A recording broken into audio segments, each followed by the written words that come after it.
या सगळ्यात मात्र या फेरबदलाच्या या सगळ्या प्रकरणामुळे मात्र शिंदे गटाला मोठा धक्का बसू शकतो, कारण वादग्रस्त मंडळी त्यांच्याकडे अधिक आहेत.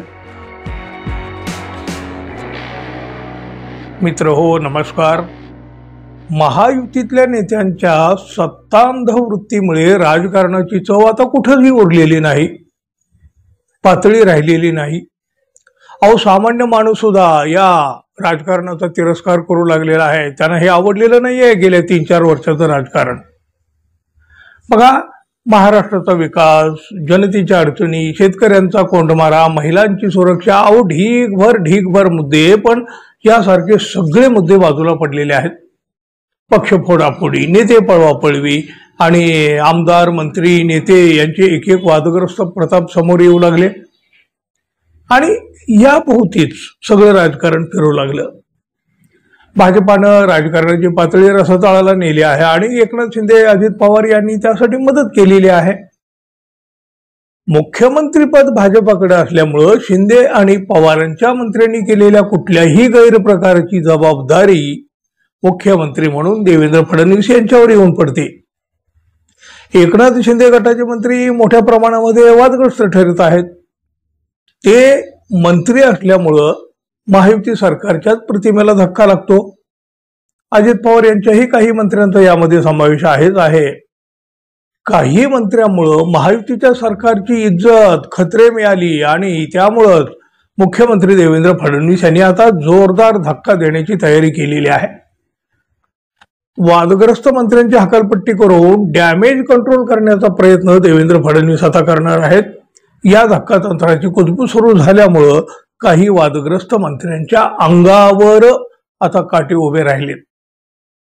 महायुती सरकारमधील अनेक मंत्र्यांना आता डच्चू दिला जाऊ शकतो. त्यामुळं नव्या चेहऱ्यांना आपोआपच मंत्रिपदाची संधी मिळू शकते.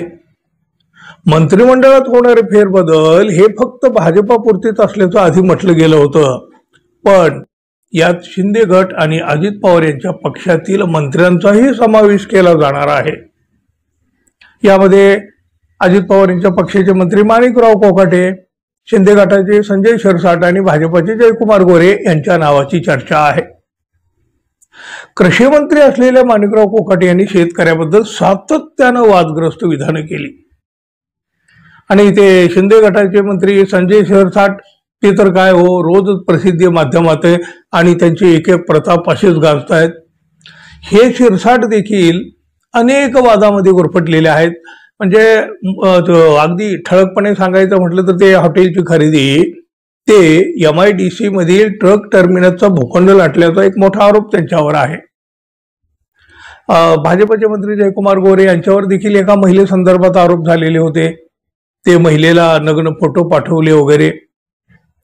वादग्रस्त वक्तव्य आणि गैरव्यवहाराच्या आरोप यामुळे स्थानिक स्वराज्य संस्थांच्या निवडणुकीत महायुतीला फटका बसण्याची शक्यता आहे आणि नेमकं हेच लक्षात घेऊन मंत्रिमंडळात आता हा फेरबदल केला जाणार आहे असं म्हटलं जातं. या फेरबदलामुळं पहिल्या मंत्रिमंडळात डावलले गेलेल्या ज्येष्ठ आमदारांना आता संधी मिळू शकते. त्याचबरोबर स्वच्छ चारित्र्य असलेल्यांना, पक्ष संघटनेसाठी काही करू शकत असणाऱ्यांना किंवा आपापल्या मतदारसंघामध्ये प्रभाव असणाऱ्या आमदारांना यावेळेला नक्की प्राधान्य मिळू शकतं. या सगळ्यात मात्र या फेरबदलाच्या या सगळ्या प्रकरणामुळे मात्र शिंदे गटाला मोठा धक्का बसू शकतो, कारण वादग्रस्त मंडळी त्यांच्याकडे अधिक आहेत आणि त्यामुळे अर्थातच वादग्रस्त ठरलेल्या मंत्र्यांना आता बाहेरचा रस्ता दाखवला जाणार आहे. अशा वादग्रस्त मंत्र्यांच्या चेहऱ्यावरचा रंग आता उडू लागलेला आहे. पण बघा, अशी हकालपट्टी होणं आवश्यकच आहे. म्हणजे पुढची तरी सावध होतील ना आणि नीट वागतील. नाही हो, किमान तशी आपण आशा तरी करूया. मित्रांनो, आपण अजून आपल्या चॅनलला सबस्क्राईब केलं नसेल तर कृपया सबस्क्राईब करावं ही अपेक्षा आहे. धन्यवाद. पुन्हा भेटू. तोपर्यंत नमस्कार.